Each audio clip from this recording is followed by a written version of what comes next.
Então, todos são bem-vindos para o estudo bíblico de congregação e nós vamos dar início à lição número 2. A lição número 2 fala sobre a mensagem de esperança da Bíblia. Como que nós podemos ter a nossa fé encorajada por essa mensagem? E como podemos ajudar também os nossos estudantes e as pessoas interessadas na palavra de Deus a encontrar essa esperança? Então, os irmãos, fiquem à vontade em fazer as aplicações em como podemos ajudar nossos estudantes, nossas revisitas e também pontos que encorajam a nossa fé. O irmão Gustavo Martim vai nos ajudar com a leitura. Por favor, Gustavo, inicie com o parágrafo de introdução e o parágrafo da primeira pergunta. Pessoas no mundo todo enfrentam problemas. Por causa disso, elas sentem tristeza, ansiedade e até dor. Você já passou por isso?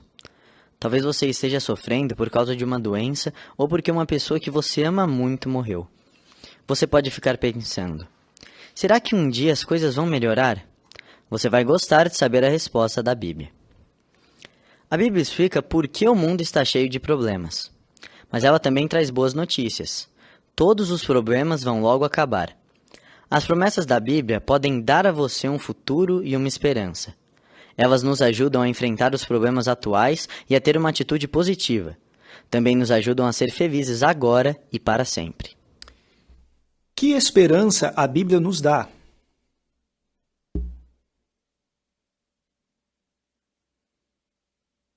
Irmão Miguel?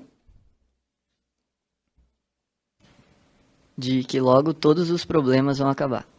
Excelente, Miguel, obrigado. Irmã Aline? E aqui a gente pode mostrar para os estudantes a diferença que é ter a esperança da Bíblia. Porque quem lê as notícias sabe o que está acontecendo no mundo. Quem lê a Bíblia sabe por que essas coisas estão acontecendo no mundo e o que vai acontecer em breve. Muito bom, Aline, obrigado. Por favor, quem gostaria de ler Jeremias 29, 11 e 12? Irmã Sandra? Pois eu sei muito bem o que tenho em mente para vocês, diz Jeová. Quero que tenham paz, não calamidade.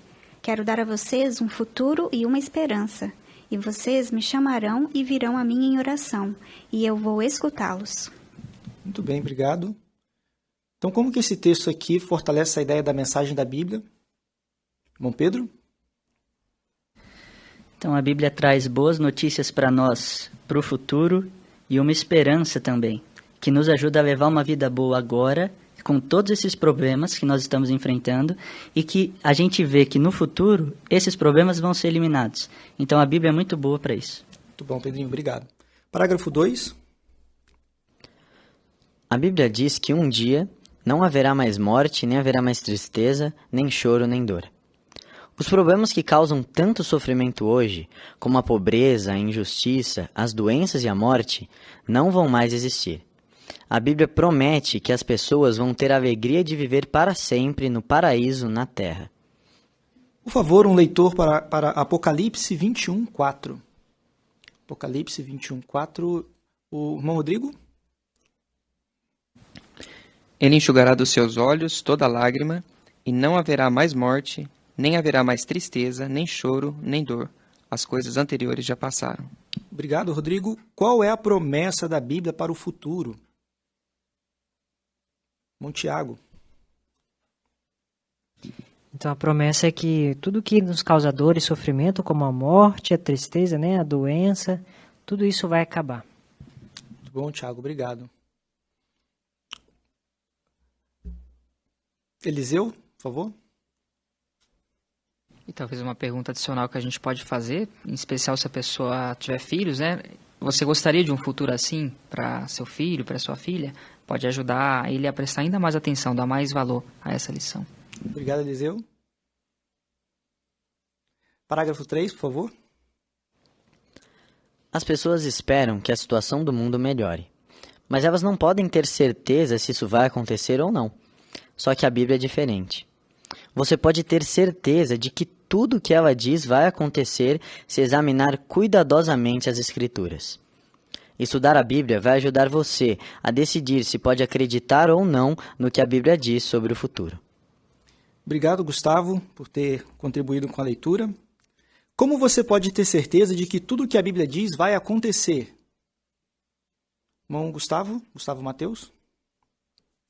Porque quando examinamos cuidadosamente as Escrituras, nós aprendemos relatos do passado e tudo que foi dito se cumpriu. E as coisas que disseram que estariam acontecendo, está acontecendo. Então, nada que diz que vai acontecer no futuro não vai se cumprir, nós podemos ter essa certeza. Obrigado, Gustavo. Irmã Carol? E a gente pode até falar com o estudante que para a gente ter uma opinião formada sobre um assunto, a gente tem que saber sobre esse assunto primeiro. Então, tirar tempo para examinar cuidadosamente as escrituras vale muito a pena, porque nós vamos ter condições de decidir por nós mesmos que a gente vai acreditar ou não. Muito bom, Carol, obrigado. Irmã Josi? E esse exemplo aqui dos bereanos é muito bom, né? Porque eles não aceitavam tudo que era dito, assim, de cara, mas eles também não descartavam a mensagem que eles ouviam. Então, a gente pode incentivar o nosso estudante a fazer o mesmo, né? A tirar tempo para examinar cuidadosamente se o que ele está aprendendo está na Bíblia. Excelente, Josi, obrigado. Bom, Gustavo? Podemos usar uma comparação com o estudante que nós só podemos falar se o alimento é bom ou ruim se nós já experimentamos ele. Então, do mesmo modo com a Bíblia, se nós estudarmos ela, nós podemos dizer se vamos acreditar ou não. Boa ilustração, obrigado, Gustavo. Agora nós vamos entrar na seção Aprenda Mais e aqui nós vamos ter um quadro. Então, os irmãos podem ficar à vontade em como que podemos ajudar os nossos estudantes, as pessoas interessadas, baseado nesse quadro, a encontrar esse consolo. E alguma em específica que você mais gostou. Se desejar citar o texto também do quadro, fique à vontade. Vamos começar aqui com Eliseu. Talvez já na primeira linha, a gente, depois de ler João 5, 28 e 29, tentar puxar algo do íntimo do estudante, perguntando se ele perdeu alguém na morte, que ele sente saudade, se ele teria vontade de ver a pessoa novamente. Muito bom, Eliseu, obrigado. Bom, Joel. Eu gosto muito desse texto de Isaías 25:8, que ele ajuda as pessoas a entender que ninguém mais vai passar por nenhum tipo de sofrimento. Eu até costumo raciocinar com as pessoas que tem algumas dores que a gente nem sente mais porque já foi parte da nossa rotina. Então a gente nem lembra que tem aquela dor. Então a gente vai acordar lá no novo mundo, debaixo dessa promessa totalmente diferente, sem nada que nos faça sofrer. Muito bom, Joel, obrigado. Irmã Luísa? Um versículo que eu gostei muito e que eu sempre gosto de ler para os estudantes é de Isaías 65:17, porque aqui mostra a promessa de Jeová da gente ficar livre dos sentimentos negativos que a gente tem, né? E hoje é muito comum isso. E depois a gente lê Salmo 37:29, que mostra a promessa maravilhosa de viver para sempre feliz. Muito bom, Luísa, obrigado. Maline? E como nós atravessamos aí uma grande pandemia, eu gosto muito de ler o texto de Isaías também, onde ninguém nunca mais vai dizer que está doente, né? E normalmente o estudante sempre tem algo para relatar, ou ele ou alguém bem próximo pode ter sido contaminado recentemente. E o texto de Jó também, onde mostra que toda a carne voltará a ser jovem de novo. Então é um texto muito consolador. Muito bom, obrigado, Aline. O Guilherme, por favor. Quadro, eu achei algo muito interessante, porque no começo desse capítulo perguntou quais que são os problemas que nós enfrentamos. Então, o estudo tem que ser algo bem profundo e pessoal para o estudante também. Então, se ele tiver algum problema a mais, além do que esse quadro está mostrando, nós podemos também tocar nesse assunto, né? Para que o estudo ainda seja mais pessoal para ele. E depois nós podemos achar alguma promessa que se encaixa no problema que ele sofre, que vai ser resolvido. Muito bom, Gui. Obrigado pela sugestão. Bom, Caleb? Um texto que eu também gosto de mostrar para o estudante, esse aqui do Salmo 37:11, que fala da verdadeira paz. Porque hoje no mundo fala-se muito de qualidade de vida, mas a gente não sabe de verdade o que é uma verdadeira qualidade de vida, que no novo mundo Jeová vai nos mostrar. Verdade, obrigado. Obrigado, Caleb. Bom, agora nós vamos ver a sequência de fotos que é relacionada com esse quadro. Quem gostaria de ter seu comentário baseado na foto em si, ou talvez numa delas individualmente?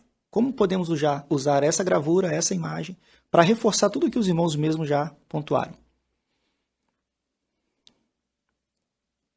O Cristiano, por favor. Então, só um comentário geral, assim, né? Tudo que está em azul, na parte do quadro ninguém vai, né? E tudo que está em amarelo é o que todos vão. Então, hoje em dia, são as coisas que estão em azul, né? E a gente pode perguntar para o nosso estudante, qual dessas coisas aqui você mais quer que acabe, né? Dá uma olhada como é que vai ser no futuro. Excelente, Cris. Boa sugestão. Irmã Carol? Me toca muito a terceira imagem daquelas crianças trabalhando e, de repente, elas estão brincando, plantando com comida. A esperança fala de não ter mais injustiça. E é uma injustiça uma criança passar isso hoje no mundo, né? O que a gente consegue ver, passar fome. E também fala sobre a pessoa ter abundância de comida. Então, para todas as pessoas que hoje sofrem, inclusive as crianças poderem comer algo, terem abundância, é algo muito tocante. É verdade, Carol. Obrigado. Bom, Eliseu? Também a última figura, né? A gente pode destacar como hoje muitas pessoas sofrem com traumas, às vezes abusos da criança, mas que décadas depois ainda trazem muita dor para a pessoa. Então, deixar claro que Jeová vai, além do físico, ele vai mexer na mente, no emocional da pessoa, que isso não vai mais doer no futuro. Muito bom, Eliseu. Obrigado. E, de fato, né, irmãos, quando olhamos, né, a pergunta que tem quais você mais gostou, todas elas nós gostamos, todas elas fortalecem a nossa fé e também podem ajudar aqueles que estão interessados na palavra de Deus. Muito bom, muito obrigado por contribuírem com esse quadro, foi muito bom os comentários. Agora, na parte 5, as promessas da Bíblia podem fazer a diferença, nós vamos ver que muitas pessoas ficam tristes, até com raiva, por causa dos problemas que vêm no mundo. E nós vamos ver um vídeo que vai mostrar a situação. E aí depois os irmãos, por favor, contribuam com seus comentários para as duas perguntas que temos relacionado com a história de Rafika.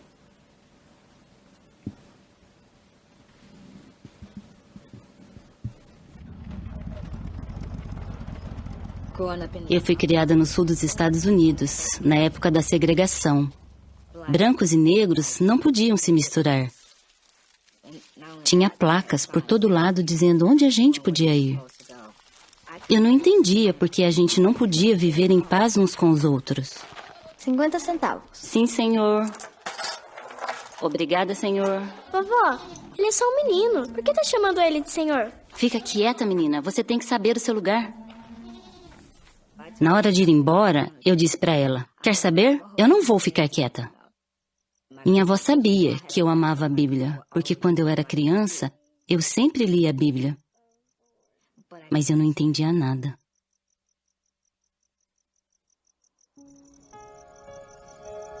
Eu orava, por que somos tão diferentes?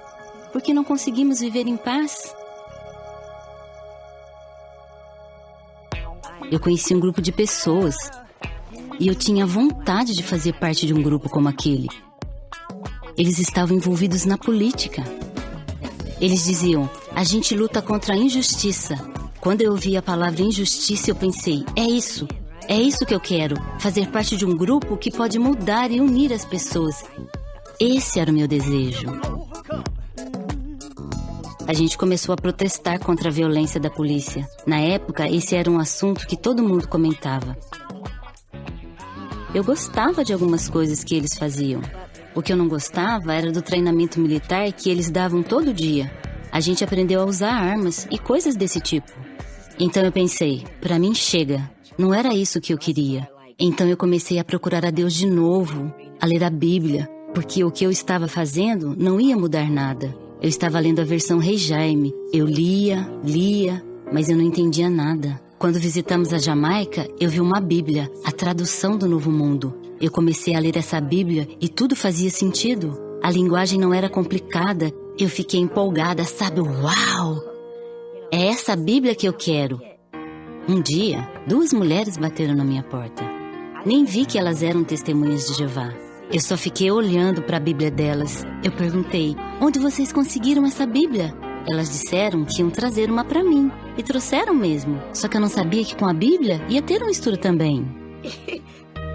Na primeira vez que eu fui num congresso das Testemunhas de Jeová, Tinha umas 10 mil pessoas.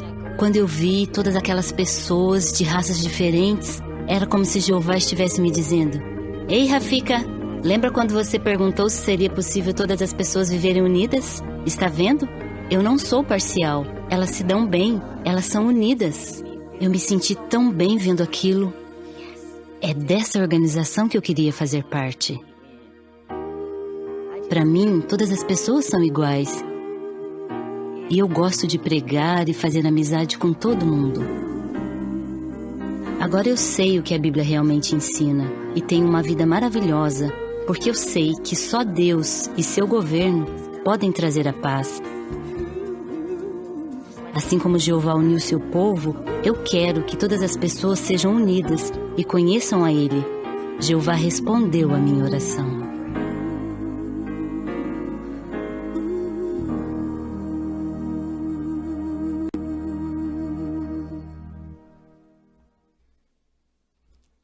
Bom, no vídeo, que tipo de injustiça incomodava muito Rafika?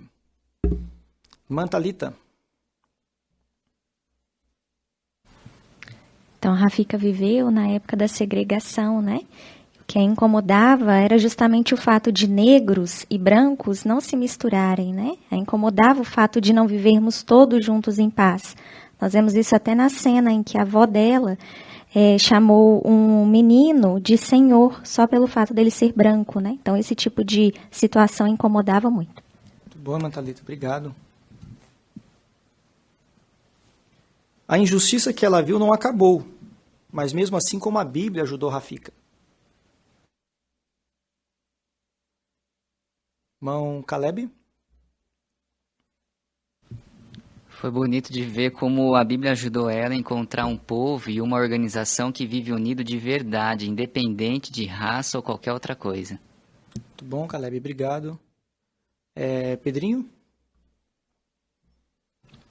Então ela conseguiu ver isso por meio da Bíblia, também quando ela foi no congresso, ela viu todos reunidos. Isso tocou muito o coração dela, de que nós somos um povo unido. E até uma frase que ela falou é que só Deus e seu governo pode trazer a paz, e que Jeová respondeu a oração dela. Muito bom, Pedrinho, obrigado. Maline? E a gente pode mostrar que, embora o problema da Rafika era esse da época da segregação, hoje cada um tem a sua dor e o estudante sabe o que ele está passando naquele momento. Então o problema não vai desaparecer, como até hoje o preconceito não acabou, né? Mas ele pode ter a alegria de buscar a esperança que a Bíblia traz. Muito bom, Aline, obrigado. Excelente. Bom, vamos entrar um pouquinho mais agora sobre essa esperança para o futuro que pode nos ajudar. Vamos ver dois textos, Provérbios 17, 22 e Romanos 12, 12. Quem gostaria de ler Provérbios 17, 22? A Beatriz?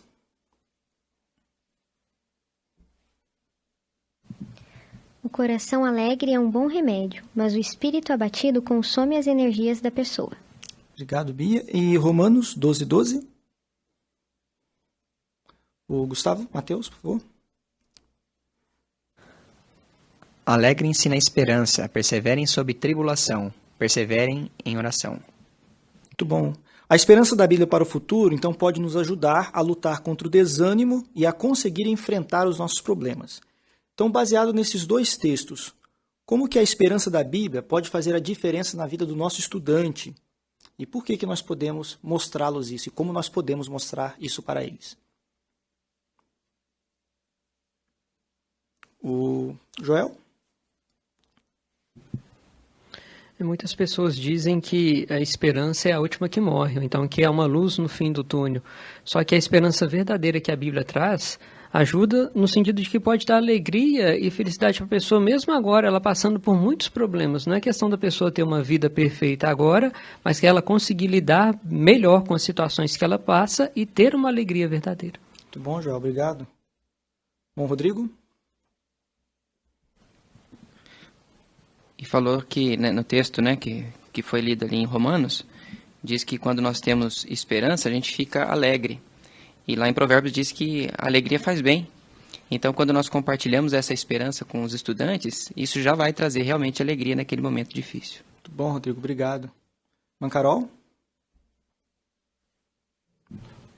E como o Rodrigo falou, existe uma conexão entre o emocional de alguém e como essa pessoa vai se sentir fisicamente. Tem pesquisas que falam que até como uma risada pode fortalecer o nosso sistema imune. Então, se a esperança fosse um remédio, com certeza os médicos iam querer prescrever bastante para os seus pacientes. Muito bom, Carol. E até lá embaixo na seção pesquisar mais, a Despertar 22 de abril de 2004 fala um pouco sobre isso que a Carol comentou, né? Muito bom, Carol. Obrigado. Algum detalhe a mais desses 2 versículos que os irmãos acham que podemos usar aí para fortalecer os nossos estudantes? Caleb? Então, a esperança da Bíblia realmente é a única solução. A gente pode até fazer um gancho com o vídeo, porque a Rafika tentou encontrar uma solução no mundo que decepcionou ela, que na realidade não ia solucionar o problema das pessoas, mas é totalmente contrário da esperança da Bíblia. Muito bom, Caleb. Obrigado. Muito bom. Guilherme? Nós também podemos ajudar o nosso estudante, assim que ele estiver passando por uma provação, meditar em alguma esperança que toque o coração dele. Assim como diz o texto de Romanos, né? A esperança está ligada na perseverança. Então, quando ele passar por um problema muito forte, quando ele meditar na esperança que vai ter, a perseverança dele também vai ficar muito forte. Muito bom, Gui. Excelente. Bom, aí talvez um desafio é quando algumas pessoas dizem as promessas da Bíblia para o futuro são boas demais para ser verdade. Então, como é que nós podemos aí ajudar o nosso estudante a talvez contra-argumentar? Manjosi? Então até dá para entender mesmo, né? Porque que alguns pensam assim. Porque tudo que a gente conhece até agora é dor e sofrimento, né? Então não é que as promessas de Deus são boas demais para ser verdade. Na realidade, as condições desse mundo é que são ruins demais para continuar existindo. E é por isso mesmo que Jeová promete acabar com tudo isso. Então será que não vale a pena a gente descobrir se isso é mesmo verdade? Com certeza. Muito bom, José. Bom argumento. Gostei. Eliseu? Alguns instrutores gostam de uma ilustração para ajudar a raciocinar sobre esse ponto, que é falar para a pessoa, se um homem honesto, de confiança, lhe dissesse que há um baú de ouro enterrado no terreno da sua casa, você simplesmente descartaria a ideia? Você poderia estar perdendo uma grande oportunidade. No mínimo, você ia pesquisar mais a respeito. O mesmo vale com a Bíblia. Muito bom, Eliseu. Boa ilustração. Então, quando ajudamos o estudante a ver, né, que essa esperança ela é real, ele por si só também já vai querer defender essa esperança. Bom, em resumo, irmãos, nós vimos que a Bíblia nos dá esperança. E saber que ela promete um futuro feliz nos ajuda a enfrentar os problemas. Talvez a segregação racial não seja uma injustiça que nós passamos, mas passamos vários outros tipos de injustiça. A esperança da Bíblia nos ajuda a vencer ou a lidar com esses problemas ou com as injustiças que enfrentamos. Então vamos fazer uma revisão? Por que as pessoas precisam de esperança? Irmã Bia?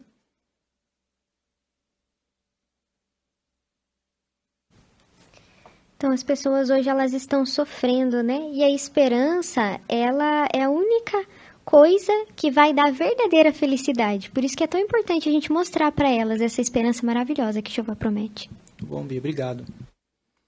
A segunda pergunta, o que a Bíblia diz sobre o futuro? Irmã Sandra?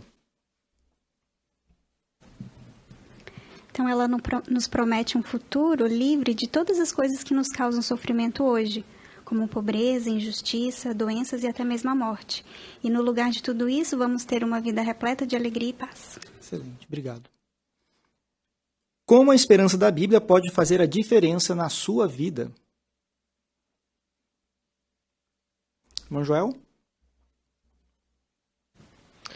Essa esperança pode nos ajudar a enfrentar os problemas atuais com uma atitude positiva e mesmo agora também nos ajuda a ter uma felicidade que é duradoura e é uma felicidade que é verdadeira também. Concordamos.